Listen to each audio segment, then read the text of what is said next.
स्वागत है हमारे चैनल ज्ञान स्टोरी। एक गांव में एक व्यापारी हुआ करता था जिसके पास एक भूरा नाम का गधा था।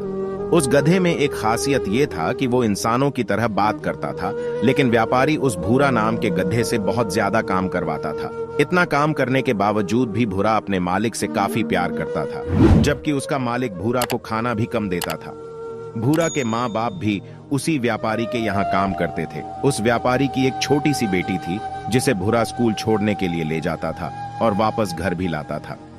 भूरा व्यापारी के लड़की को एक अच्छा दोस्त मानता था क्योंकि वो उसके साथ में बहुत अच्छी व्यवहार करती थी। व्यापारी थोड़ा घमंडी टाइप का व्यक्ति था, जिस वजह से उस गांव के लोग भी व्यापारी से बातचीत नहीं करते थे, और इस वजह से ही गांव के दूसरे बच्चे व्यापारी के छोटी बेटी गुड़िया के साथ में बातचीत नहीं करते थे। अब गुड़िया के पास सिर्फ एक ही दोस्त था, भूरा। वो उसी के साथ स्कूल जाती थी और उसी के साथ खेलती भी थी। एक दिन की बात है जब भूरा और व्यापारी दोनों एक जंगल से होते हुए घर जा रहे थे और रात का समय हो गया था। फिर एक शेर उन दोनों के सामने आकर खड़ा हो गया और पूछने लगा कि बताओ, मैं तुम दोनों में से किसे खाऊं? व्यापारी रो रो कर बोलने लगा कि मुझे मत खाओ, मैं बहुत गरीब हूं, तुम इस गधे को खा जाओ, क्योंकि इसका कोई नहीं है और ये किसी काम का नहीं है।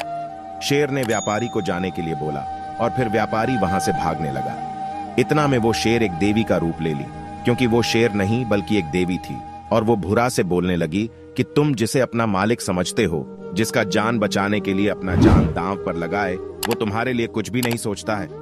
ये देख। व्यापारी वापस भूरा के पास आया और माफी मांगने लगा। बोला कि मुझे माफ कर दो, अब हम तुम्हें कभी तकलीफ नहीं पहुंचाएंगे और अपना घर के सदस्य जैसा मानेंगे। सिख, कभी भी अपने परिवार, दोस्त या अन्य लोगों के साथ बुरा बर्ताव नहीं करना चाहिए, क्योंकि वापस हमें वही मिलता है जो हम बांटते हैं।